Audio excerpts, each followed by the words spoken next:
that going. Getting ready for bed at a regular time is one of the most important habits you can learn. Who you gonna call? Jason was my son, and today is his birthday. Oh, Lori, scared another one away. What's your favorite scary movie? Sorry, Jack. Chucky's back. We are counselors at Hackett's Quarry Summer Camp. There is a swarm of bears. You're gonna need a bigger boat. I'm your boyfriend now, Nancy.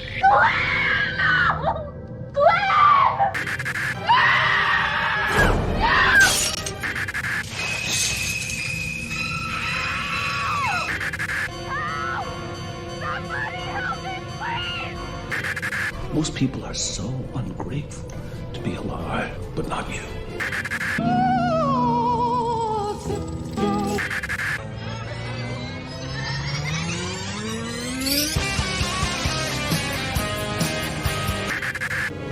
It's showtime.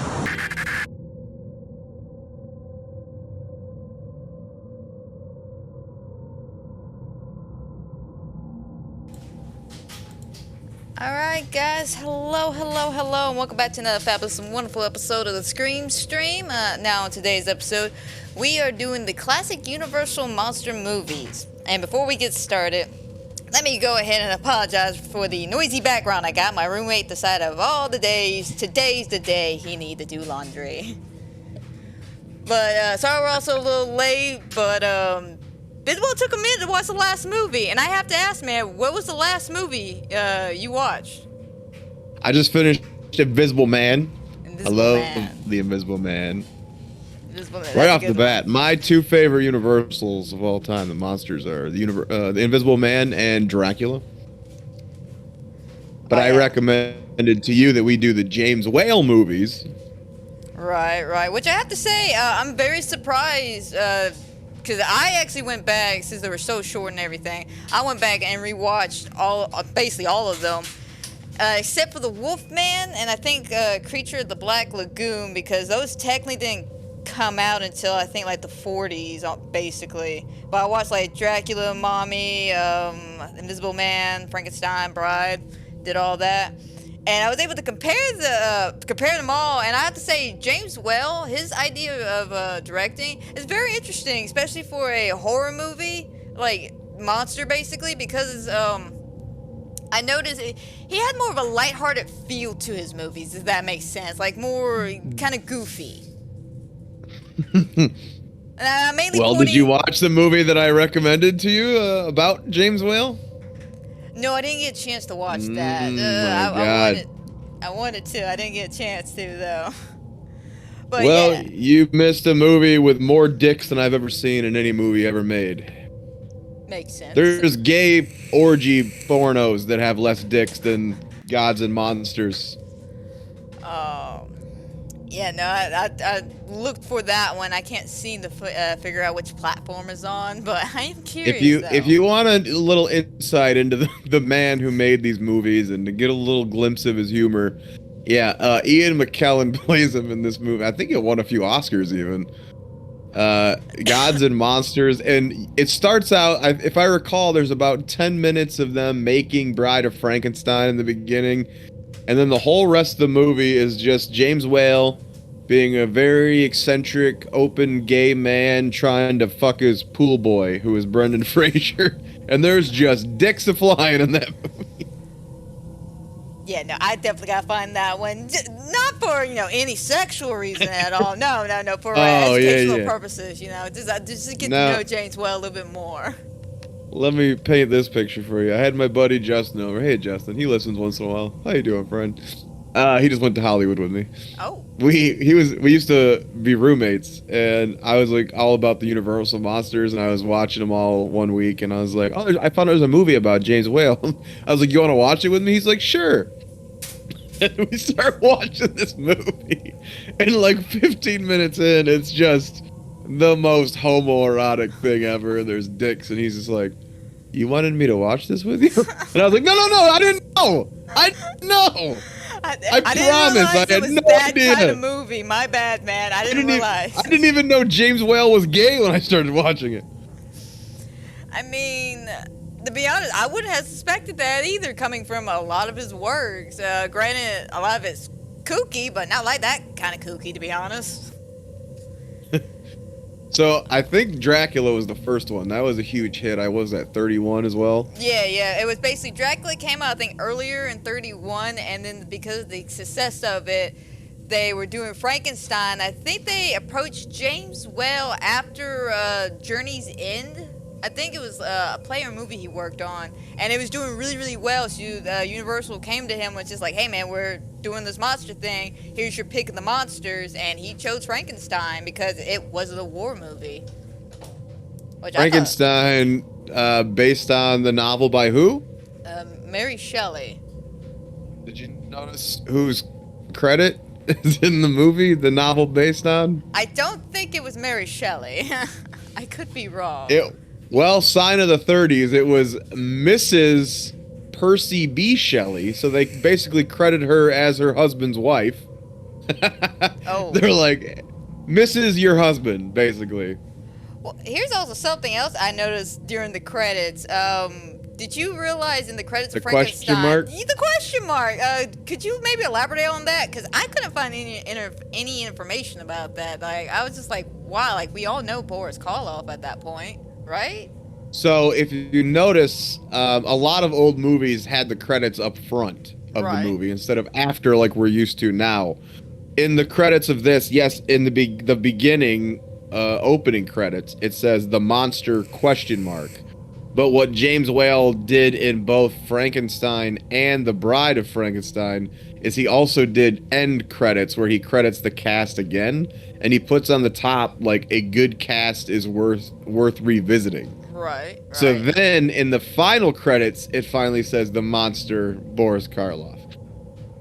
Okay. It might even just say Karloff. I think one of them, I think at least, maybe The Bride did, just said like Karloff. I want to say it might have been The Bride. I don't know. I just thought that was interesting because I was just like, because this isn't this isn't his first movie. Boris, he did like a. No, I think it was like his 80th movie, honestly. Yeah. So my thought was, why hide such a prestige name behind a question mark in the beginning? Well, they do it again in The Bride of Frankenstein as well. They credit.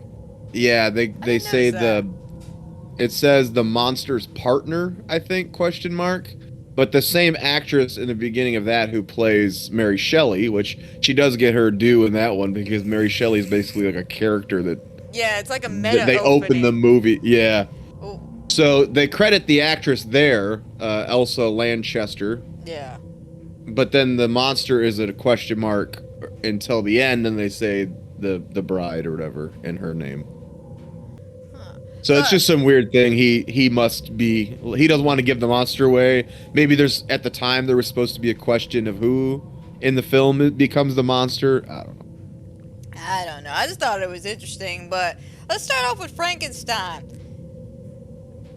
How many times have you grown up and watched this movie? Like, how many times? I've only seen this one probably 3-4 times. This is maybe my 5th viewing of it. I haven't watched it in many years. Revisited it the other night. It's not my favorite of the Universal monsters. Like I said, I'm a Bela Lugosi Dracula guy. Right. I love that. I love the Invisible Man. Next for me would probably be Creature from the Black Lagoon. So this is one that I remembered it. I remembered the first half, which is funny because if you really watch it, the first half is nothing. Pretty great.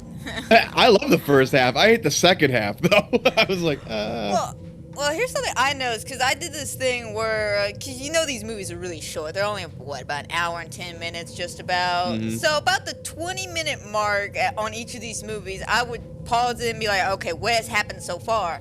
And for Frankenstein, I hate to say it, I couldn't really recap, even though I've seen this movie just like you 3 or 4 times, but it was not one of my favorites growing up. I never really cared for Frankenstein. Like, nothing personally. I didn't even like the story by Mary Shelley. Like, it's just he's never resonated with me, if that makes any sense. And I'm sorry, going back and watching the movie again, it's just the first half was so boring, and like basically like maybe 15 minutes of the movie I enjoyed, and it's of course the cliche scenes we all know. Which, fun fact, 2 of the scenes literally happen within 5 minutes of each other. The cinematography is absolutely amazing, though. The gothic, shadows and the use of light for a black and white film.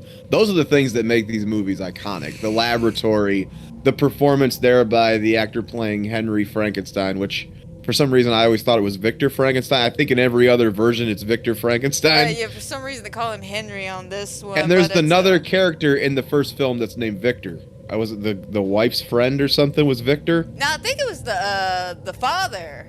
Cause was Victor the Baron? I think so. I want to say so, cause I remember the scene at the end when all the maids come up, I guess to check on Henry after he's been thrown from the windmill and shit. And he's just like, no, the master of the house doesn't want any drink, but I think he said Victor, could always go for one. He grabbed a drink and he like cheered or some bullshit. Yeah, that's the Baron is one of my favorite characters in the movie. His father, who's very fun. Again, that's Wales humor coming through. Like you have that huge corncob pipe. I want that fucking pipe the Baron was smoking. That was a nice fucking pipe. Like, I was watching that shit. I was like, that's a pipe that'll put Gandalf to shame. So you have Colin Clive as Henry Frankenstein. Dr. Waldman was Edward von Sloan. The Baron was Frederick Kerr. Oh, so yeah, the guy that was with the wife, John Bowles, played Victor Moritz, something like that. So it wasn't the dad then. Okay, maybe I'm. But yeah, so I think Victor in the other. And I even talked to Nick on sitcom My Face the other night when we were recording. I was like, I thought the doctor was always Victor Frankenstein. He goes, yeah, it is. I'm like, not in these movies. It's Henry. There's another Victor. What? There's another guy named Victor. He goes, are you sure? I'm like, yeah, I just watched it. I was so confused. But yeah, I think that Colin Clive as Henry Frankenstein, I think he's very good. He's your classic mad scientist. And of course, the classic lines. It's alive. I know what it feels like to be God. I heard they cut that out a lot of versions of the movie for a long time. There was a censored version due to a lot of the inappropriate lines, such as that one and the drowning scene with the little girl. I actually came across that article while I was looking up some information about Frankenstein. But yeah, apparently after it came out, like I think it was like 3 or 4 years after it came out, they censored a majority of that movie because it was too violent. Yeah, so the beginning, though, where you have them going, they're waiting for the funeral, and they sit there and they wait for the grave digger to bury the corpse, and then they dig it up. Like, the thing I do love about these older movies is how much time they give a scene to unfold. And also how quiet it is. Like, there's no... I love that, yeah. There's not much orchestra. Like, there is some orchestra pieces, but it's very quiet. And I noticed that a lot, mainly watching Dracula. I was like, this is some quiet-ass shit. But I noticed in Frankenstein, especially during the opening, it was very quiet. Like, all you heard was, like, just the footsteps, people crying, the small whisperings. But there was no, like, dramatic violin just picking up and stings. Just quiet. And like Dwight Fry as Fritz is, he's just got this old school campy charm about him. So much so that he dies in this one, and then the director loves him so much, he just brings him back in Bride as a different character, which I thought was great. But that scene where, like, he steals the brain, so they need a brain for their body, and he breaks into the medical school, and just the way that scene is shot, where it's like basically like a stationary camera. And it's such a dark frame. You have the shadow of the skeleton on the wall and this fucking Igor-like figure just creeping through the... Like, it's just so interestingly shot. I just love the way that they had to use lighting in black and white to accentuate. And I was watching an interview or something with Boris Karloff's daughter, and she was talking about the influence of, like, basically all of the German expressionism horror films that were just making it to us, and these American filmmakers were completely in awe of them. So that's right when these Universal movies came out. So that's what they were doing, is they were imitating all these European horror films they had seen. Which makes sense. Like Nosferatu and all that shit. Yeah, I mean, that makes sense, especially with the lighting. And filming back black and white was really a bit of a pain in the ass, to be honest, but that's all they had back in the day. Was black and white. They couldn't have color to situate the scenes. Well, they said in order for him to look ghostly and dead, with the lighting they were using, they had to make his face paint like real blue. Like, so I guess his actual paint was really blue on set.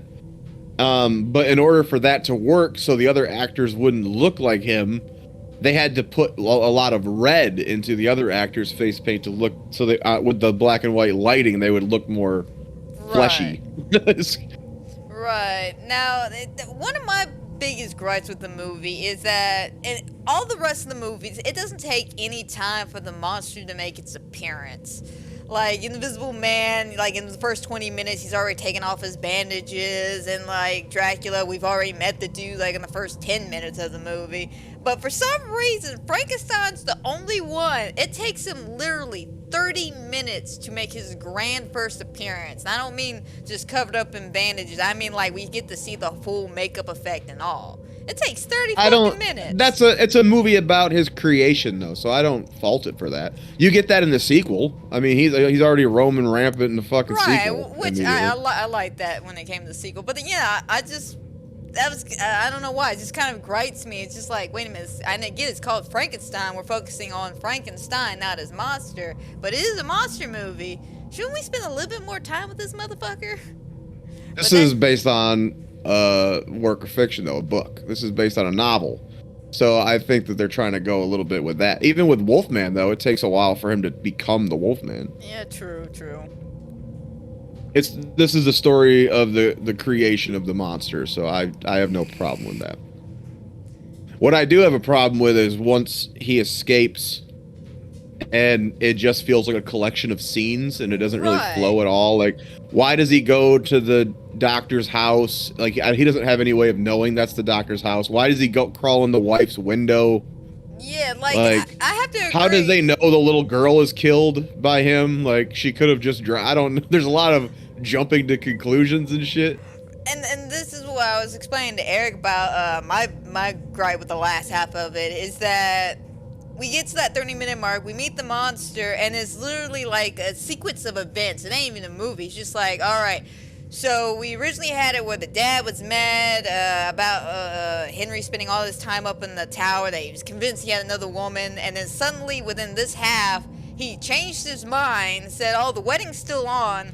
So we have a party just to get the townsfolk away from the outskirts of the village to conveniently let Frankenstein come in, accidentally kill this girl, which no one was there to witness this. So, like you, how did they know it was him? And then conveniently get past the entire crowd as they're moving to another part of the town just to get into the wife's place, just to scare her for that one scene, and then get chased up the mountain and do the whole windmill scene. Like, it was just too many like weird connections had to happen just for all this to play out. Yeah, the first half and then the finale and the windmill are basically your big classic scenes, I think. But yeah, there's a lot in the middle there. You're like, okay, whatever. I mean, the performances, I like the performances, especially the other doctor who comes in and is kind of helping him, who gets killed, and Fritz and Henry there, and of course Boris as the monster, which apparently he fucked up his back royally doing this movie because the wardrobe was so heavy. Oh shit! Yeah, I didn't know he.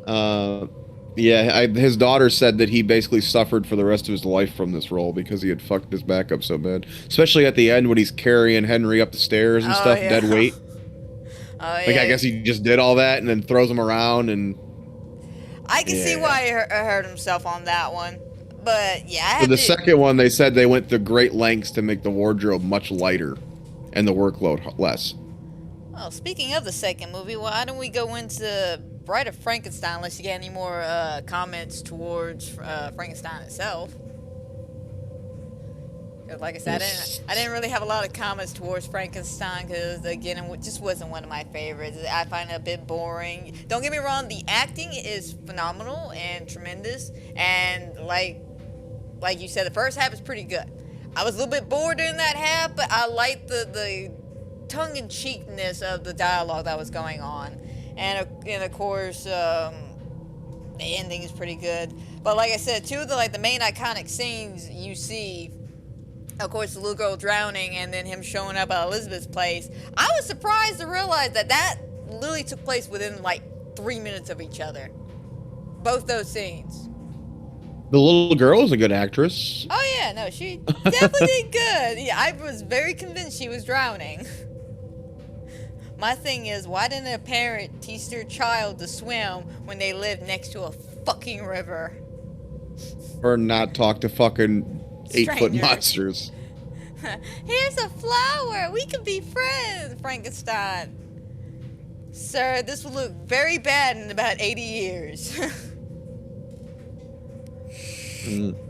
But, yeah, so Bride, it looks like he wanted to bring in a lot more comedy, and boy did he. Yeah, There's some goofy shit in this fucking movie. Oh my god, I couldn't help but just be entranced by this fucking movie. I'm gonna be honest, my favorite part of this entire movie was the scene. I cannot pronounce the doctor's name, but the other guy, Ernest Daggers, played him or something like that. Dr.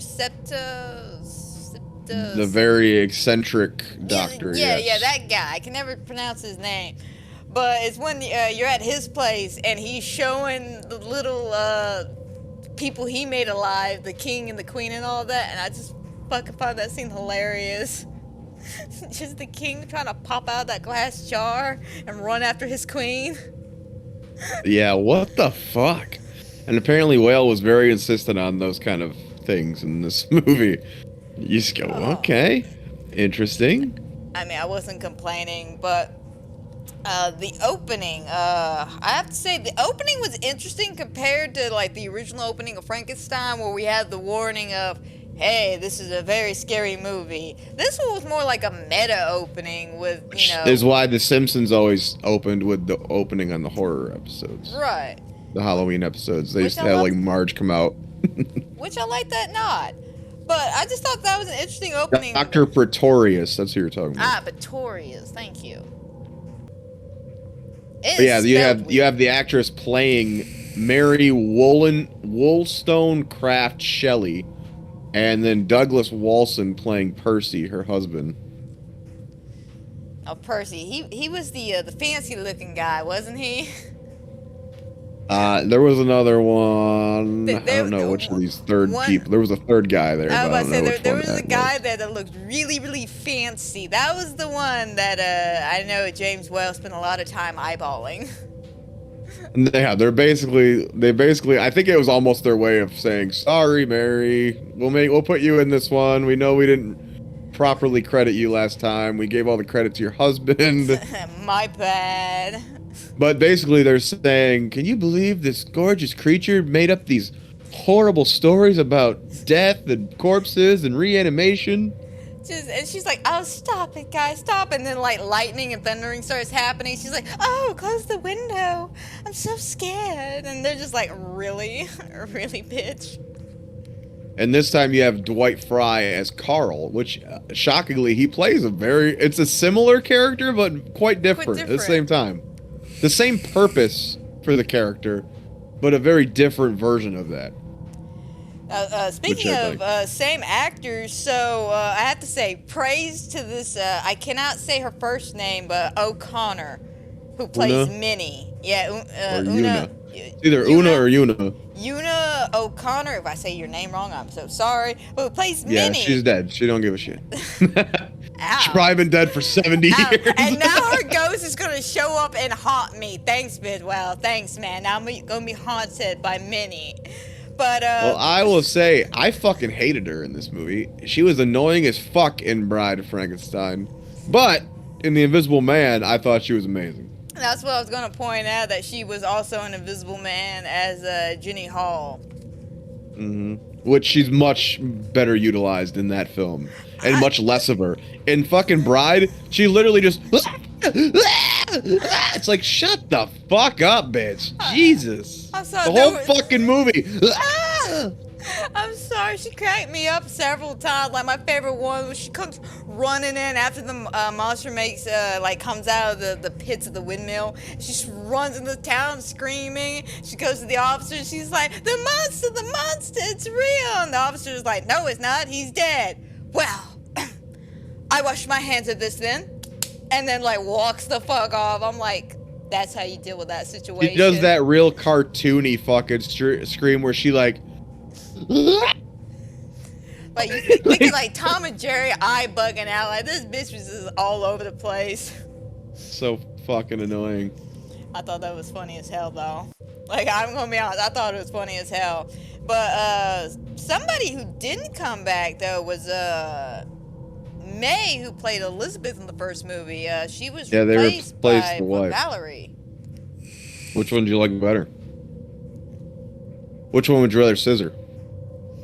Oh God. I'm gonna be honest, probably Valerie, but she sold me during the scene when she comes out of the castle that first time when they bring her Henry's body, and she's wearing that fucking long sleeves, like skin tight, like silk made of nightgown. I'm just like, first of all, I would fuck you as hard as fuck in that outfit. Second of all, I want that outfit. That, I don't know what it is about 1930s like nightgowns. I just love those bitches. Like they're always so eccentric. How did you feel about so this one picks up pretty much right where the other one left off. He's escaped the burning windmill. But the character has developed a little more since the other film where now he can he's more vocal. He can talk a little bit, little word here and there. How did you feel about that? I thought it was some interesting development because I think Henry made a comment in the first movie about, you know, maybe teaching the monster how to speak, work with him and stuff. So it's interesting to see that it could actually work if he would have sat down and maybe had time to talk with the monster, get to know the monster, maybe hang out with him. The first one, he's literally just like, sit, stand, sit, stand. Okay, now lock him in the dungeon and let fucking Fritz wave a torch at him. Like, what the fuck? Like, bro, stop, no. But yeah, I mean, if he actually would have sat there, you would realize he's a really nice guy. He's just extremely lonely. Like, the motherfucker just wants some friends, and I was so happy and giddy when he found that blind guy. That blind man who looks exactly like Wes Craven. I was like, what the fuck? Yeah, no, is that Wes Craven's daddy? I looked at that, I was like, what the hell's this shit? But I mean, I fucking love that. The guy's like showing around, and he's just like, smoke, good, smoke is good. And then fucking Frankenstein grabs and just. Looked like he was smoking a blunt, dude, didn't it? Like, dude was too happy about that shit. Fucking giving him wine, he's just spilling it all over himself. Wine, good. But I actually liked it. I think the blind man scene was the best scene in the whole movie, for sure. Like, you get a little depth of the creature, and that guy was really fun in general. I think all this stuff, like, there's a whole scene where they're still chasing him and shit, and then they actually arrest him. Like, they fucking gang up on him, tie him up to a tree, bring him to prison, only for him to immediately fucking rip the chains out and escape. He's in that cell for what? 38 seconds, and they fucking escaped, and then it's like, never mind, just kidding. Maybe 40 if you take the time that he took to kick in one of the doors. Jesus Christ, like, what the fuck was the point of this shit? We just had to get him locked up and have Minnie say her one line. Now, honestly, if I'd have seen this back then when it was released and it was marketed as The Bride of Frankenstein, much like Halloween Ends, I probably would have been pissed because the bride shows up at what, 5 minutes to the end and then is immediately killed. You're like, oh, okay. Like I saw that shit because even I even made the comment while I was watching it at work. I was just like, you know, for a movie called Bride of Frankenstein, there's not much bride going on in this Frankenstein movie. Where the fuck is this bitch at? Last 5 minutes. Oh, there she is. Oh, fuck, Frank. Why are you blowing her up? So that doctor, like, basically gets Frankenstein to kidnap Henry's fiance or wife. I don't remember if they're married yet at this point. Yeah, I think they just got married. But if I may add something real quick that I noticed, and I think it's in the version at least I watched, but at the scene when Henry gets her to call and she's all tied up struggling and shit, if you pay attention to the actress's arm when she's supposed to be tied up. When whoever the fuck's got her puts his hand over her mouth, I guess out of instinct she went to go reach for it, but quickly realized she couldn't put her arm back, and I thought that was just funny as fuck. I'm sorry, but continue. There are a lot of errors in this. Like, there's so many. I think that probably the video quality was so poor they thought no one would notice. But how many fucking times is it clearly they've dubbed over the words that don't match the mouths? Oh yeah, no, I noticed that a few times. I was like, wait. At least 5 times in both of those movies. You can see they're saying one thing and it's clearly just dubbed over audio, and you're like, oh, okay. It's like they tried, but I'm assuming just a movie that's been out. What? Goddamn, how many years has this movie been out? It's like what, 35? So we're 90? Yeah, 90 years. 90 years. And it's been copied so many times. Yeah, I'm sure some copy somewhere have a fucked up audio sync. No, I don't think it's I think it's the way they intended it. I think they changed the lines and were like, let's not reshoot it. Because they probably figured back then, you see it in theater once, you're not at home rewinding. Right. You didn't have fucking VCRs back then, so you saw it in theater and then you're like, I think their mouth didn't match. Well, I can never go back, so unless I pay another nickel to come see it tomorrow. But you have to imagine, though, the amount of people who walked out of there thinking they were crazy that the lips weren't matching what they were saying, though. Just, do you think they ever got closure to that? No, because like I said, I think the picture quality was so shitty. Even though they were watching it on a big screen, think how shitty that fucking film reel was by the 15th city it traveled to, or whatever the hell, how many times it was shown. That film was just deteriorating. No, I don't think they even noticed. It wasn't until like VCR age when people were like, look at that shit. I'm like, this doesn't look right. And at this point, they're like, well, we can't go back and change that shit now. There was one where like the people are partying in the streets, and I swore I saw a boom mic come in. But I was like, I don't even know if they fucking had boom mics in the 30s, so maybe it wasn't a boom mic. I don't know if that shit existed then. That's a Google question. It's definitely a Google question. But I have to say, I had a lot of fun with this movie. Even with all the technical issues. So the doctor and the other hunchbacky Carl, or whatever the fuck his name is, they're building the bride, and they basically eventually, because they kidnap his wife, convince Henry to help them. So when we do get the bride, I mean, this is another iconic monster, the only real iconic female classic monster. She's only on screen, like we said, for 5 minutes. What did you think of the performance of her? I thought it was a great performance. Even though it was a 5-minute performance, I thought it was the greatest 5 minutes ever, because she really brought like she could tell she was alive, but she didn't know how she was alive. She was very confused. And then when, Frankenstein shows up, she's just like, ah! Like, that's a perfectly good reaction to have during the whole situation. Just how would you react?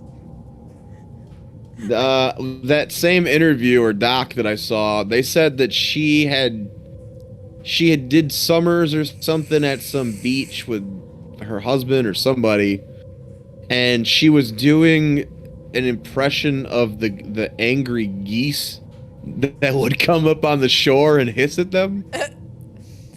Well, that's some great. Like, I guess she always remembered this really hostile hiss of these geese, and that's what she was doing, was like the fucking geese. Okay, I can kind of see it now. She did a good job. I don't know. At the It seems. Like I said, this was never one of. I know it's a classic. It's never been one of my classics. Right. So it's easy for me to look at it and go, this is kind of hokey and goofy, but. Yeah, I kind of wish there had been another whole film with her, almost, to get to know her a little more, Well, like you said, I like you, I didn't really watch this all that much, so I have no idea if she even makes an appearance in any of the other sequels. No, I don't think so. I'm pretty sure only Frankenstein's monster, the other Boris. Wow. So and even he doesn't play him in all of them. Yeah, he only plays them in 3, which was Frankenstein, Bride of Frankenstein, and Son of Frankenstein. After that, he didn't play Frankenstein anymore. I think he did the Abbott and Costello one, didn't he? Maybe? Abbott and Costello meet Frankenstein? I'm pretty sure he did. I'm not sure. That one I didn't end up looking up, but Then you have like House of Frankenstein and House of Dracula, and was there House of someone else? And I think all the monsters are kind of in those, but I don't remember if it's him or not. I don't think it was. A lot of the sequels I've only watched once. some of the sequel, I hate to say it, like for Bride of Frankenstein, for me, this was first time viewing it since I was like a kid. So this is like the second time, and I really didn't remember much of this movie. So a lot of this shit was really, just tickled me. Like I wasn't even scared or anything like that. But I enjoyed this one. I honestly, I think the blind man scene is really the highlight for me of this whole movie. I have to agree. As soon as Frankenstein shows up and the song he's playing on the violin, for me, I recognize that song right off the bat. Which, stupid fact, but do you know what the song is? No, I don't remember what it sounds like even. Oh, it's Anna Maria. He's streaming Anna Maria. And I was just like, okay, that's an interesting choice for a man to play a violin in the middle of the woods. Okay, I like that.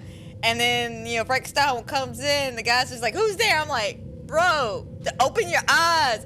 And then suddenly he's just like, well, I'm a blind man. I'm like, oh, God, I'm one of those people.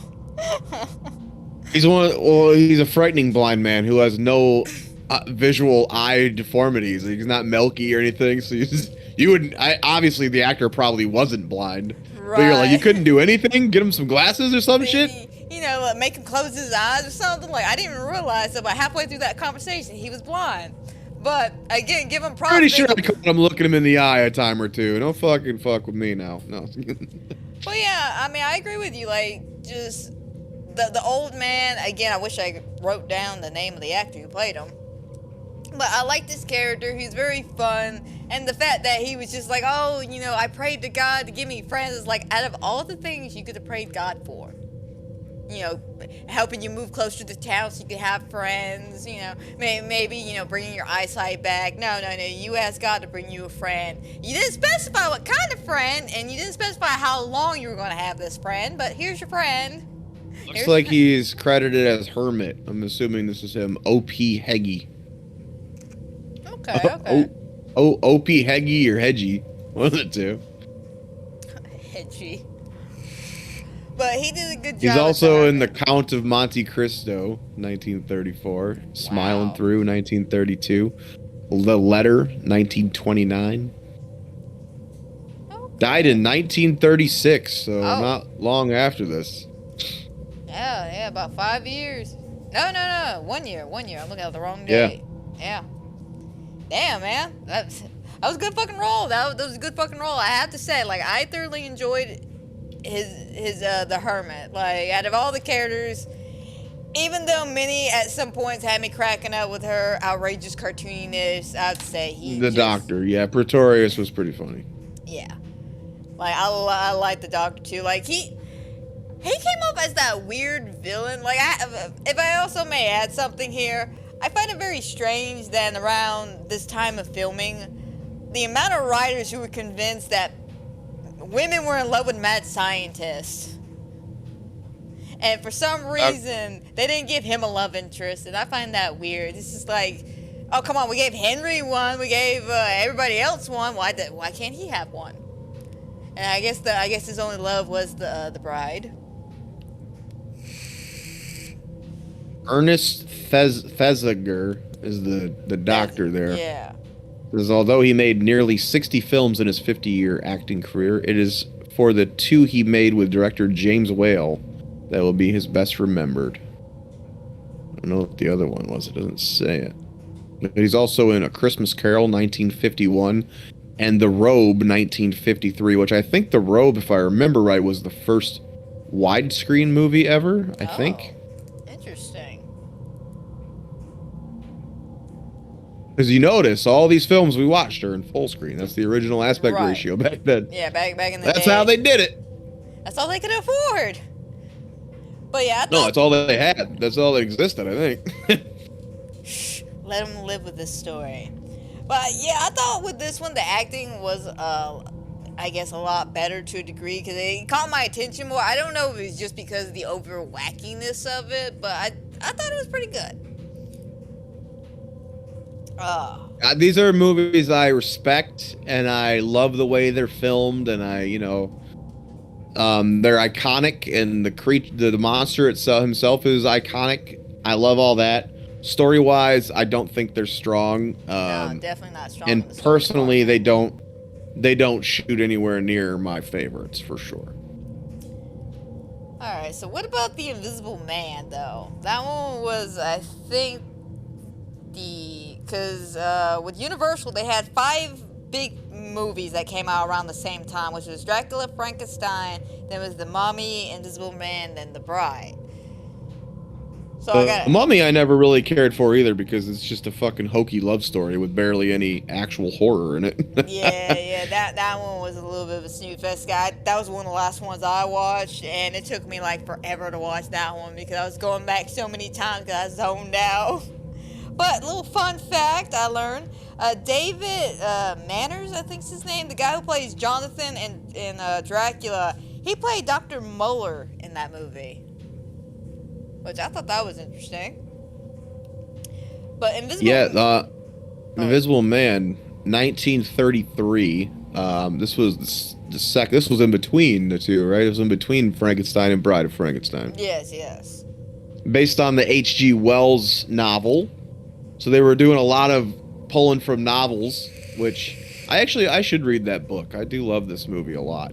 And I think Claude Rains is absolutely brilliant in this movie. Oh yeah, no, he like stole the show. Even though he wasn't even fucking there, like, in person, he stole the fucking show.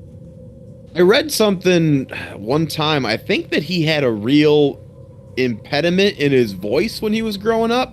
And like he fought for a lot of years to get rid of it. So for him to do this role where it's basically his voice, and it's so powerful, and even in the rest of his film career, he became so known for his voice. I always thought that was a really cool, like, triumphant thing, that this guy was just like, I hate the way I fucking talk. And then that's all he's known for is the voice of the Invisible Man, Griffin. I have to say, I love the over-the-topness of the Invisible Man. Like, just... Like I said earlier, within the first 20 minutes, he shows up at that tavern, kind of uninvited. I think the first shot is him walking through the snow toward the door, but he's not away very long.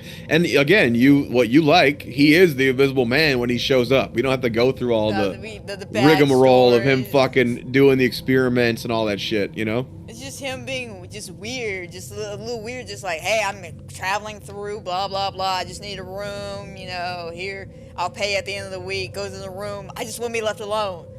Why do you want to be left alone, good sir? And then everyone bothers him for like 10 minutes. And he was there for at least a week, because she says, like, we've been waiting for your fucking money, you ain't paid nobody. I think that he plays this he plays crazy so well, but he also has like that glimmer of humanity, so you can tell that he probably used to be a pretty good fucking dude, you know what I mean? Oh yeah, no, I definitely caught that, especially at the end when he's dying, and his last words to Flora were, oh god, how did he put it? It was something about, try to create something I shouldn't have fucked with, basically. That was like the whole line, it was just something he shouldn't have messed with, and now because of that I've lost you. And then he died. And I'm just like, yeah, this isn't a movie about, like, a lot of invisibility movies I feel like are about them trying to discover how to become invisible. This is one, he's already done it when we meet him. He's trying to find the cure or the antidote for what he's done to himself. Yeah, 'cause he said and he's fully aware that it's making him mad, which is interesting as a character trait. Yeah, I did. He's not just going crazy. He knows he's going crazy. And I find that very interesting that he's well aware of what he's doing, his action, like the whole scene where he like strips, basically stripping his clothes, and he's running around the table, and the cops trying to chase him. He's just hysterically laughing. and then runs down out the house, and then The only thing that was missing in that scene was the sound of his dick slapping against his leg. Because he's butt ass naked, so if he was running around and you just heard his dick and balls slapping his leg, that would have been genius. Oh, I mean, they should just listen to the dicks and balls slapping. It's like seriously, they. I want to be the Foley guy on that day. He's reading down the audio list. He's like, dick and ball slap on leg. What the fuck? All right, see what I can do. He's just in the fucking booth, fucking tapping his dick. That would have been a great day at Universal in 1933. I'll tell you what. There's someone out there who's probably got a cut of that somewhere in the world. Someone has made that, and I wish to watch that. Like everything in this movie works really well for me, and the humor. This is where I think Whale's humor really works for me. In Bride of Frankenstein, the humor was a little too all over the place and didn't really work for me. It was very tongue-in-cheek, I'll have to say. Where this one, it was more kind of like slapstick, but it worked, especially for the Invisible Man, because like you said, he was very aware of the fact that he was going crazy. He is going crazy. I mean, how else would a crazy man at the time act?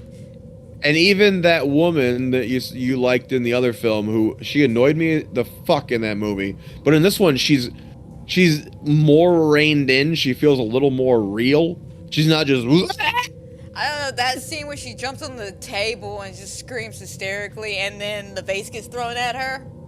I don't know. Right, it's in the moment though. Like, it works in the moment. It's not just a fucking cartoon character running all over town. You know what I mean? Yeah, no, I get it. Like, even when he slams the door and knocks all the china out of her hand, like she's reacting to something that happened instead of just like, I saw a monster, like I'm in a fucking Scooby-Doo cartoon, you know? I have to agree, she played Jenny Hall a lot better than Minnie, but she still just seemed just as wacky and cartoonish to me. I'm kind of surprised he didn't just make her the same character in the other. She lives, right? So. Yeah. No, she lived. I'm pretty sure she lived, right? I think so. Oh yeah. I mean, I would not put it past them to be like, oh yeah, just make her the same. She's kind of the same character, just, you know. Yeah, the husband was good. Like, I love the relationship between her and the husband, who's like, kind of like, God, like, even he's annoyed by his wife. He's like, I'm kind of stuck with her. I'm married, but damn it, man, I love her. Go up there and kick him out now. And he's like, can't we just wait till he calms down? No, you do it now. He's like, fucking bitch. All right, fine. Fine, I'll go up there. Yeah, wrong move, wrong fucking move. Like, brought in the police and everything. Wrong move, man. Oh shit. But yeah, there's a lot of fun stuff in this, like because you wonder how the cops would react if there was a fucking naked invisible man running around. So they do a lot of like they wrap themselves in nets and shit so he can't get in between them. Because chain linked arms together. I think the Invisible Man has the highest fucking body count of any Universal monster. Yeah, because I mean Griffin, he fucking like no mercy. He had no mercy. We see him kill, I think, at least 4 people. The cop, the 2 people on the search team, and his buddy in the car, at least, right? Yeah, for sure. And then the cop says in one of their meetings when he's like, I can't tell you my plan because he might be here. He says 20 people on the search teams were killed. Seriously? He killed 20 fucking men out on those search teams. We saw 2 get thrown off a cliff. So there's at least 18 more motherfuckers somewhere. Somewhere in this movie, we did not watch get killed, but they got killed. It was like 20 fucking dudes. Holy shit. I mean, how did he kill these 20 men? Like, were they all just separated? Were all in a group together? I mean, like, how did you do this? I would love to have seen that. He's got a fucking higher body count than Michael Myers in most movies. Except for maybe kills. Other than that, the rest of them, I think he's got more fucking victims. Yeah, you know, holy shit. 20 fucking people. Like, when did he have time to do all this shit? Like, my thing is, this man was all over the place. Like, he was at one location and another, and this man never slept. Like, I noticed that. The man never slept. So how amazing are these effects for the fucking 30s, though? This is yeah. The effects, they hold up so fucking well that just, I don't even know how they would have done it back then. I don't think any kind of green screen existed, so it's got to be, like, pasted over or painstakingly cut out of the film or something. Like, I have to look into that, but I have to agree, when I saw that, even at work, in the dead of work, you could just hear me just go, oh my god, that's holding up very fucking well for the 30s. Like, I was surprised, like, honestly surprised how well that effect alone of him just taking off the bandages really held up well. Like, that was very even like spooky. he's got bandages all around his head. He's got glasses on and a fake nose. So when he pulls off the fake nose and the glasses, you can see through his head to the bandages on the other side. Which today you go, yeah, that's easy to do, you know, Yeah, green green screen or screen. whatever. How the fuck were they doing it back then? That's incredible. Like, oh, And that's so many it good gives him questions. it gives him, you know, he's in the real space. So I always say, you know, I prefer physical, actual effects to CGI effects. Right. So in this case, he's actually there. I mean, it's his body in the outfit moving around. But how But at the same time, you go, eye? how did these fuckers not just beat when he's the shirt running around? You know he's in that shirt. Just beat the fuck out of that shirt. But they don't do that. They couldn't catch him. They tried. Remember, we Yeah. had the whole slapstick moment of them running around that table trying to catch him. Just, hey, come here, boy. You're like, no. That speech he gives when he's at his buddy's house and he's talking about, I need an hour after I eat because you can see the food in me until it digests. So they probably couldn't show you that back then, but they're painting that visual for you. You go, oh fuck! Imagine him eating, and you're watching the food just sit in his gut until it like that. That'd be fucked up, right? That'd be kind of cool to watch, though. To be honest, like, finally, we get a good look at how we digest our food. Do we He get to says, see it all the way to the end, though? He says going downstairs was difficult at first because we're so used to looking at our feet, but I got used to it or whatever, you know. And you're like, Yeah. oh, you know, and that kind of shit's really clever. I wonder if that's straight out of the novel or if that's something that he wrote into the script. It's been I don't know if he wrote the script, but yeah, it's those little moments. Like, there's so many good character moments. Which, again, going back to the Frankenstein films, because they don't really talk, all you have is the infantile grunts and moans or good, bad, fire. You don't get, you know, an insight into the character the way you do with the Invisible Man, Right, which I think is great. Yeah, with the Invisible Man, you get like a great like character arc, like a complete character arc. It feels like, because you see, you know, what he's done, what he's trying to do, and what he didn't accomplish. Like, he was a balanced character who, in the end, still didn't get a happy ending because he missed. No. Here's the thing, though: is what was his whole purpose? This whole movie, the only thing he was looking for, The cure. and he got it. And what was the cure? Death. Death. The moment he died, he reappeared. Well, I think he meant more like a cure that he could just inject and then still be alive. From a story standpoint, that's kind of the irony of it, right? Right. Which again adds more to his character. In this downward spiral, he did find what he was looking for. He got the cure he wanted. He probably doesn't even know it because he's dead. But he did. Like, damn. He succeeded. He succeeded in all parts. Even still winning the girl at the end. Which, if I may add, I think it was the Invisible Man, the love interest that was going at the floor. I wanted to punch that dude in the face so hard. Like, the whole scene when you first, I guess, meet Flora, and he's just like, yeah, Griffin's all missing. But Flora, I have to tell you, now that Griffin's been missing for all this time, I have been deeply in love with you. I'm so in love with you. Just please let me be yours. Flora's sexy as fuck. I mean, yeah, Flora could get it. I mean, she's sexy as fuck. My thing is, though, is like, bro, first of all, you say you're a good man, but you know she's with Griffith and you were trying her. That does not make you a good man. That makes you an asshole. Second of all... Which one was that? The one he killed in the car was going after? Yeah, I think that was the guy. Not her dad, I hope. No, it wasn't. The other one was her dad. It wasn't the dad. It was literally like the offhanded love triangle dude for all of like 5 seconds, because he threw himself at Flora and she was just like, yeah, no, I'm not interested. Are you sure, Flora? I love you. I like Griffin. Yeah, it's always been weird to me that I don't feel like the Invisible Man gets the love and the respect it deserves. I think that Frankenstein is a much more iconic film, and even back when I first watched these, I never really understood why. I think The Invisible Man is a much better film than both of those other films. I have to agree. The Invisible Man, that was the one I enjoyed watching the most. This is like my 8th, 9th time watching it in my entire life. Yeah. Because it's just one of my favorites. Invisible Man and Dracula, I've probably watched every other year for fucking, almost 20 years. Right, and I have to agree with you on the Dracula part too. Dracula and Invisible Man, and then it was followed by Wolfman for me. Those are my 3 favorites. I just like the slow burn of Wolfman. For some reason, Wolfman, at that time, it was just done so well to me. Like, I enjoyed the slow burn, the pickup. Then eventually you find out he's a werewolf, and he caused all the chaos and shit. Like, I enjoyed it. And they don't really capture the magic a lot during a lot of these remakes, I have to say. But like Frankenstein and stuff comes down to like the incredible makeup. You gotta admit the makeup in those are just amazing. Yeah, the makeup, the lighting, the costume designings in Was themselves. that Pierce? What's his name?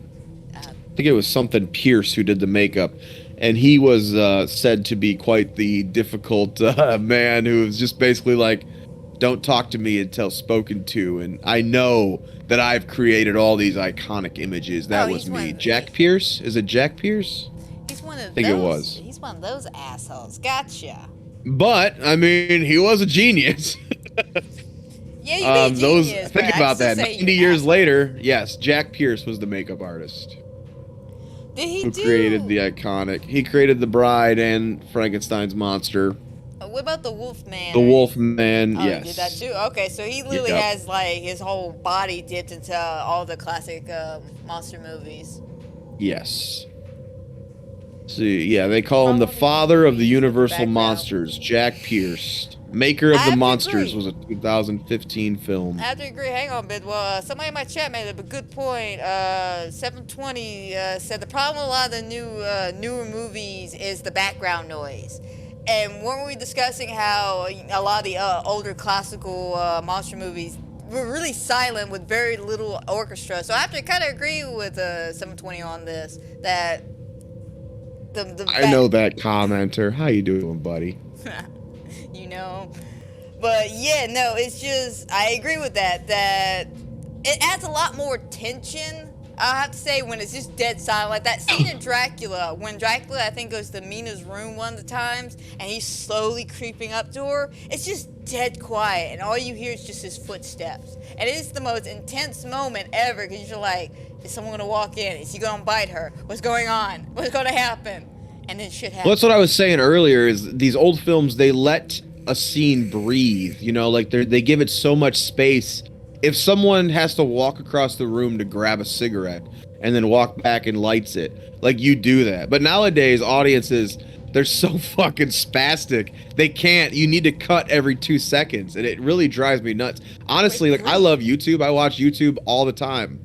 And I fucking hate YouTube editing because it treats you like you're a fucking moron. Like, you have no attention span. And these videos are constant cuts, and it's like, just let me fucking, I'm here for your information, okay? I don't need you to fucking cut to bullshit every 2 seconds. It drives me insane. And even when I post videos, that's like, I post I don't edit the fuck videos. I like to sit there, if I'm enjoying a conversation, I like to sit there and watch people have a conversation. I don't need you cutting to the fucking door, cutting to the window, cutting to a picture of this. I'm like, shut up, stop it. Just let it breathe. And I have to say, when it comes to a lot of my editing, I try to keep that in mind when it comes to letting it breathe, but also worrying about dead silence at the same time. Well, and that's the thing is, yeah, most audiences, I think that we live in a world where the horror audience especially, hopefully the people watching something like this, we're in a new renaissance of people appreciating stuff from this long ago. Because even, like, when I was in high school with old Jinthar over here, no one was fucking looking at these old films in my age group and appreciating them. And I feel like kids would come over to my house and I'd be like, watch this, and they go, what the fuck? Even Halloween, you know, one of my favorites. I'd bring friends over, and even that movie was too slow for people of my generation. But I always had an appreciation for it. And now we live in the internet age where everybody can come together, and we can all, you know, talk about the nuances. Talk about what it, you know, what we loved about it, what we hated about it. Yeah, oh, there we go. It's really nice to see, but then you also got the not so intelligent moviegoers who are like, it's fucking boring. We need them to hold our hand and have a magical sting so we know a jump scare is about to happen. Like, I hate to say it, like one of the worst horror movies I ever watched was Annabelle. I actually took a friend of mine. Oh, yeah. I actually took my roommate to go see that movie, and when he walked out that movie, looked at me dead in my face and went, I swear I've seen this movie before. I'm like, yeah, you probably have. That was bad. But Which was weird, because the opening was really good, as I recall. Doesn't she, like, kill her fucking family, like the cult bitch? Yeah. The opening had the whole, like the Manson daughter, basically, comes and kills her. And you're like, oh, that's creepy and interesting. And then the whole rest of the movie is just fucking boring. garbage. To the point where you're like, I wish they'd almost made the movie about the fucking... The Manson girl or whatever the fuck. Which, funny enough, they ended up doing when it came to Annabelle Origins. They followed her as a little girl, and you find out why she became Charlie Manson's sidekick, basically. Was it actually Charlie Manson in the movie, or did they do like a version No, of it? it's just like a cult thing. It's literally just a cult thing. Did I see Origin? Was it Creation? Oh, it might have been Creation. I can't remember Is that the one in the orphanage? Yeah. Where they invite the orphan girls to stay at the house, and you find out that the couple lost their daughter and then accidentally invited the demon in, and it posed as I saw their daughter, Creation, Annabelle. but I guess I didn't remember the connections to the. Oh, it's been a long time though. I didn't like those movies. I like The Conjuring 1 and 2. Yeah, but you know, it's like even Dude, those. I gotta say I love the third one too, just because I know my buddy's in it. Oh, your buddy's in it. Who'd your buddy play? He's in the beginning. The first family that has the possessed boy. Oh. He's the father of that family. Oh, nice, sweet man. Yeah, I have to say I enjoyed the original Conjuring. Love you, buddy. I have to say I enjoyed the original Conjuring franchise because they get the music cues and the scares right. Where stuff like, you know, the original Annabelle or like some other like garbage movies where it's just nothing but jump scares, like Slender Man, that bullshit. It's all dramatic stings of the violins, and we're building up just for the awkward pause so we can get the jump scares. And I'm sorry, I don't think those are what horror movies are supposed to be. And I hate to say, a lot of video games do that shit too. Whereas I'm a little concerned that I still think The Exorcist is one of the greatest horror films ever made. Great. And now that we've seen what David Gordon Green did with Halloween, he's doing the Exorcist trilogy. You know that. Yeah, what the fuck is that garbage gonna be? I don't know. It's gonna be the worst fucking thing. I'm gonna be ever. honest. I really wish they would have continued on with the TV show The Exorcist. Like, you ever seen that one? Yes, the first season I really loved. Second season was okay, but the first season I really loved. Yeah, no, I was wondering for so many episodes. I'm like, how is this connected to the movie besides the Pazuzu thing? How is and even if it wasn't though, it still would have been good. The connection really didn't matter that much. Right, but I always find it weird when you know movies or TV shows are trying to do spin-offs and they call themselves like the spin-off of the Exorcist. It's like, well, how you connected? Is the father in here? Is he just Pazuzu? Like, what is the connection here? And when you find out that it's Reagan, like she's the mom, I was just like, okay, this makes sense now. I'm liking this even more now. Like, I already liked it to begin with. But I even thought that show did good on its ambience and the music scores and shit. And unfortunately, that's... Well, they do the misdirection, too, with the daughters. Right. Like, they build it up where the one daughter you think is possessed, and then it's the other one. Ha! Plot twist, everybody. But, like your friend said, it's the music scores. And I think that's another thing that holds up very well with these classical Universal movies is because they pick and choose certain scenes to put the musical instruments instead of just having it everywhere. It adds a bit of attention to a lot of these movies, and it adds a lot to it when the musical score is there. Again, like, try watching the scene when the Invisible Man takes off, his mask for the first time, all his wrappings. Watch it with the musical score and then watch it without it, and you can tell there's a lot, like, it adds a lot to it because it just adds more to the craziness of it, if that makes any sense. You have the DVD set, and I'm pretty sure it's on there. The Spanish version of the Dracula film that they did at the exact same time. Hang on. Do I have that? So when they shot Dracula, this was, I guess, a time when Spanish films were becoming huge, especially in America. Right. And so during the day, they shot the film on the sets with an American cast and an American crew.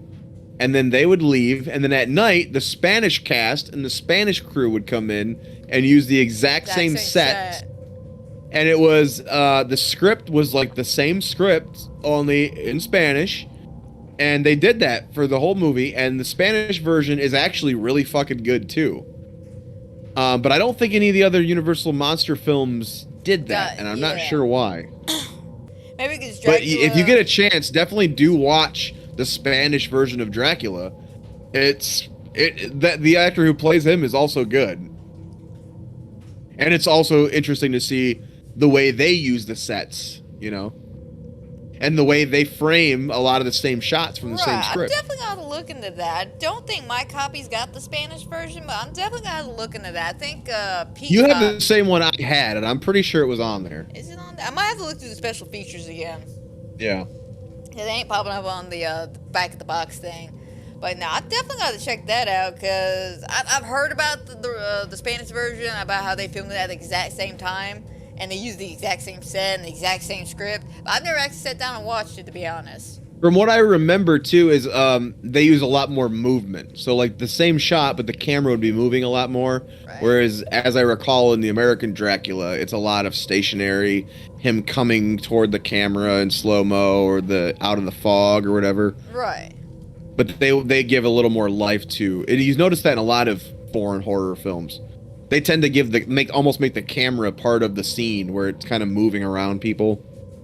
And we didn't really do that much until later in our...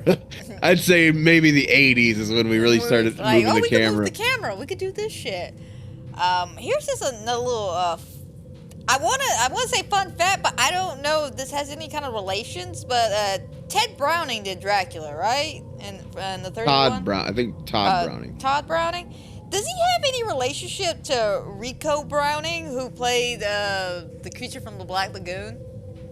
I don't know. I don't think so, but I don't know. I tried Googling it, and I could not find a single answer, so I was just wondering about that. And also, I totally forgot, apparently the creature from the Black Lagoon was supposed to be shot in 3D.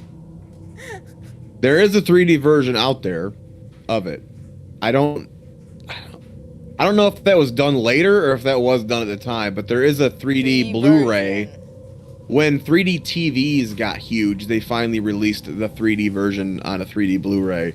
Yeah, that lasts all of, 5 seconds? So the crazy... Crazily enough, though, those TVs are fucking expensive now because they stopped making them. Oh, yeah, I'm well aware. My mom had one, and it got broken at some point, and we could not afford to replace it.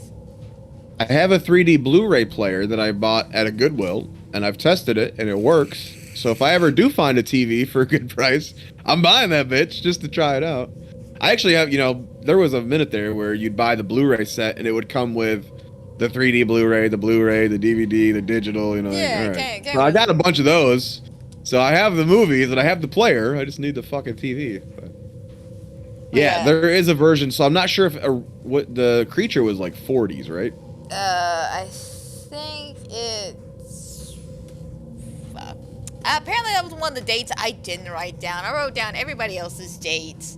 Around the 50s. So it was like 54, 55.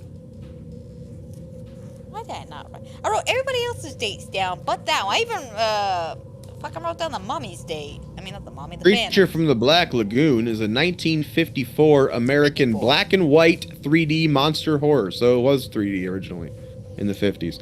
And that makes more sense too, because the 50s was huge for 3D. Right. That was the first big boom of 3D. Right. The 50s, the 80s, and what, the early 2000s? That was the big 3D booms. Yeah, and we're probably gonna eventually get to one of those once again in our lives somewhere. We're gonna have like Ultra 4D, 3D, something bullshit. Are you the one that was trying to argue with me about Shark Night 3D? Was that you? No. Well, Somebody was bitching at me. I was like, someone was like, we were talking about 3D, and they were like, Shark Night 3D, why'd they fucking call it that? It never came out in 3D. I was like, yes, it fucking did. I saw it in theaters in 3D. It came out in select theaters in 3D. It came out in theaters that offered 3D in 3D. Yeah. And it was also on 3D Blu-ray, I believe. I never caught it on the 3D Blu-ray, because trust me, I want to watch that in 3D, and I could never find a copy of it. I was just like, this is a joke, man. Finally, a movie where sharks are coming at me, and I can't even watch this shit. I go watch Jaws. Jaws 3D. At least in that movie, the shark's coming at me. Very Gross. badly. You got a fucking shark fetish, you freak? I love my sharks, yes. Don't judge me. Make me fucking sick! Leave my son Leave the Bruce sharks alone! Leave the sharks alone! Evil dies tonight. Fuck you.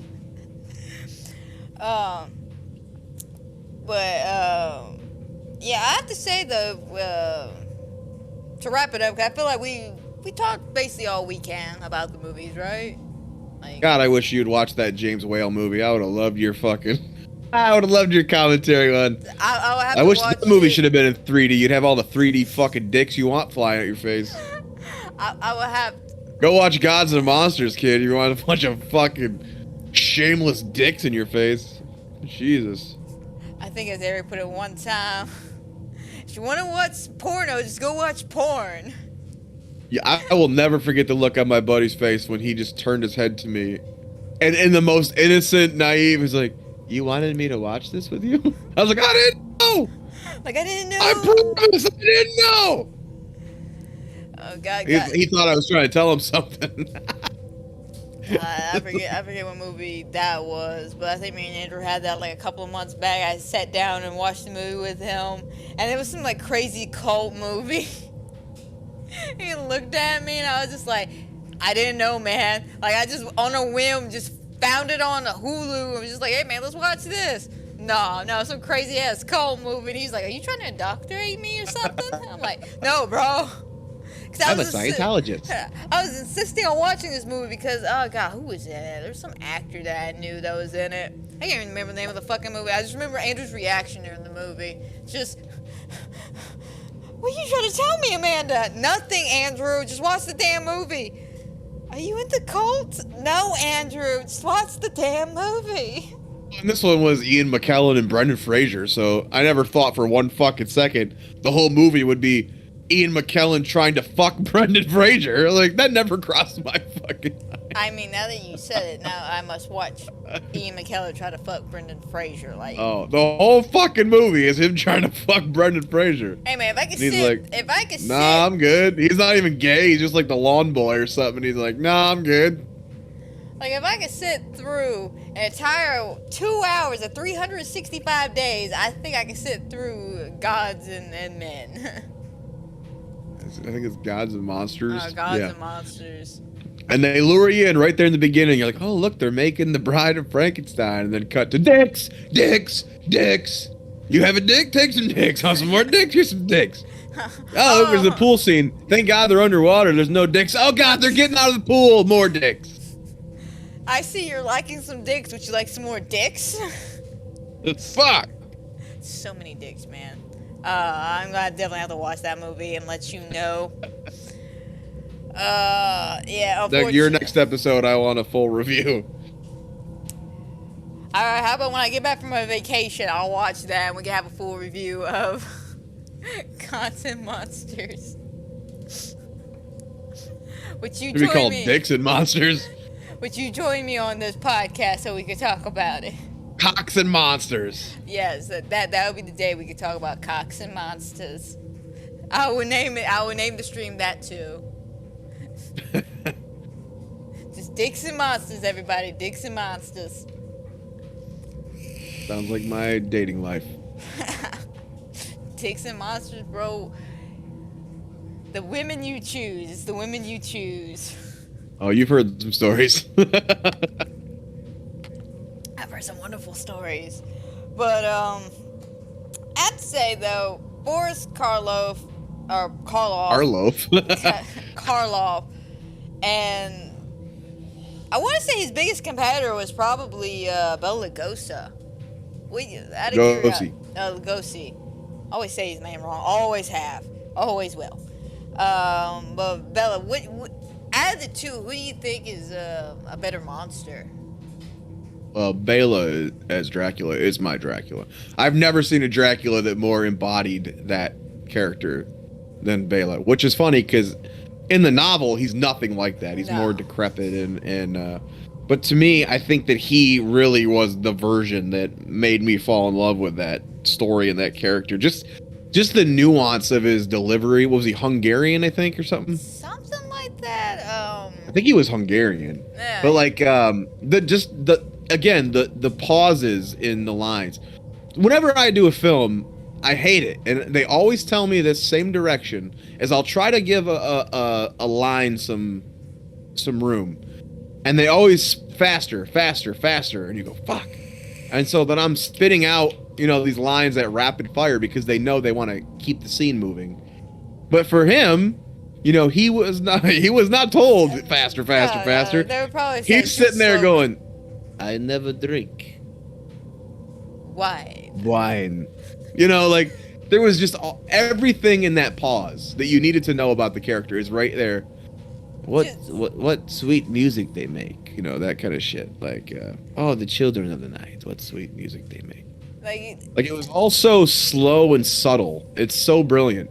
Yeah, I will say the slow burn of Dracula was really like the highlight of Dracula, to be honest. Like I can't say I've tried. I've read the Dracula's books. They're very confusing.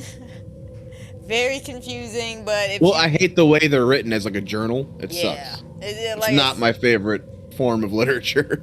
But this particular especially when it's all different characters. I know, then jumping around all over the place. But this version of Dracula, I have to agree, is one of my favorite iterations out of a lot of the versions. Because, Dracula's been remade how many fucking times over the years? We've had, Christopher Lee play him. I cannot think of the guy who did him and Brian Stokes' Dracula. Of course, we had... Brian Stokes? Is that the porno version? Bram Stoker? Yeah, Stoker. Brian Stokes. I don't want to watch that version of Dracula. Oh, come on, man. That's a good one. You don't get a stake through the heart. You get something else. Yeah, a mouthful of dicks is what you get. But, okay. Is he Ian McKellen in that movie? Brian Stokes Dracula. Brian Stoker. That's the Ian McKellen version. If fucking Brendan Fraser's in it, I'm out. But I can't think of the guy who played him. The one with Keanu Reeves was one of the That main was Gary actors. Oldman. Gary Oldman. We had Gary Oldman playing. We even had but the guy who played him in Dracula 2000, Gerard Butler. We even had Gerard fucking Butler do Dracula. So out of all met him. He was nice. Yeah, he was nice. He was nice. More sexy. I was an extra on Machine Gun Preacher, and I met him on there. It was actually cool. The director goes, "Nobody approach the talent. Don't talk to the talent." And he immediately walks up and puts his hand down. He goes, "Hey, I'm Gerard. Nice to meet you." He shook everyone's hand, and the director's like, "Fuck." I've heard Gerard Butler's a very nice guy. Like, I really have heard that. But he's not one of my... He makes the top 3 for me, but I think it's a lot of the smoldering acting he does in that movie compared to other Draculas. But I have to say... The other great Dracula line is, there are far worse things awaiting man than death. But I have to say, Bela, the way he delivered his lines, the way he carried himself throughout that movie, the way they just let him kind of do him, he made Dracula an icon. And think about it, there's not an iteration of Dracula that is not derived from his version of Dracula. Did you know he was buried in one of the capes? Actually, no, I did not know that. He was buried in the cape. I think they said there was 3, and he was buried in one of them. Makes sense. I think his son has one as well. And his son, if I remember right, looks a fuck ton like him. I was like, get his son in a fucking Dracula movie. He's too old now, but he looks just like him. But another little fun fact, did you know apparently Bella has a cursed mirror that's in the Zach Baggins Occult Museum? Fuck Zach Baggins. Apparently Zach Baggins has a mirror that was in his dressing room that's supposedly cursed by Bella. And you can see his reflection if you stare at it too long. Heard that. Do I believe it? No. Even though they showed it on that one episode of Ghost Adventures? Fuck that show. Ouch, I love that show. It's so cheesy and corny. I gotta love it. You know what's funny is old Jintar here used to be in a fucking ghost hunting group with me. Way back in the day. We were called Ottawa County Paranormal. And back when that show first started, they had like a thing. It was like, submit your information, and if we come to your area, you know, you can recommend haunted locations or whatever to us, evidence, so we can go investigate. And Travel Channel actually had us listed on their website back in like MySpace days. Oh, that's badass. So we were part of the Ghost Adventures crew, as they said. Oh, that would have been sweet. I wish I was part of the Ghost Adventures crew. I would love to be with Zach. This could be the very entrance of hell right here. Never, shut up. Never had any Aaron, encounter with them. go check him out. Aaron just fucking runs away. Yeah. Aaron, no, Zach, stop. I'm not going in there. Aaron, go in there. But Zach. But I think we rambled on enough. I know it's kind of more of a shorter stream, but we're having a bit of some technical difficulties trying to set the cameras up. Apparently OBS and Discord doesn't like sharing cameras for some reason, and I don't have the adapter to do the full thing, so I'm going to have to look into that. And then, of course, we have to wait for Bidwell to finish the movie. Which, again, man, you have to wait till the last minute. I'm sorry. I have a life and another podcast I have to fucking record and edit. I know, I'm just teasing, man. God damn it. By the way, go check out Sitcom My Face wherever you get your podcasts. We talk about TV shows. And a lot of tits. I talk about a lot of tits. And Ian McKellen's fetish for dicks. That's the same shit you talk about on here. Holy shit. That's all I got. That's all I got is Ian dick McKellen, talk. Ian McKellen dick talk and titties from other women. So not next week, because next week I will be going on vacation, so I will be out of town. So the week after we should. I don't know. You said you wanted to watch that Ian McKellen movie.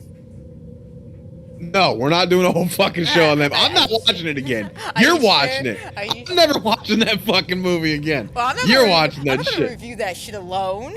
No, we'll watch something else. You can watch it and you give your fucking review. I'm not watching that shit again. Well, being that it's, you know, November's around my birthday and shit, I was thinking one of my favorite horror movies, and I don't know if you've seen it, you probably have, but one of my favorite horror movies, like, to this day, even better than Halloween. Like, I love Halloween. It's one of my favorites, my top 3. But there's a movie that's above it, and it's one of my favorite ghost movies, is The Changeling. Yeah, I watched it with you last year. Yes, you did. I figured you watched that. But Yeah, you're the one who introduced me to that movie, actually. But what do you think of that one? Because I love that movie. I'm very passionate about that movie. Well, let's not spoil it then. We'll do the show. Alrighty. Well, we're going to go ahead and end the stream here. I hope everybody who has watched, is watching, will watch. I hope you enjoy. I hope everybody has a fantastic and wonderful night. And wherever you're watching this, whether it be YouTube, Spotify, Anchor, wherever, I hope everybody has a fantastic and wonderful night. And I'll see y'all not next week, but the week after, where we'll be talking about The Changeling. So until then, my friends, y'all take care.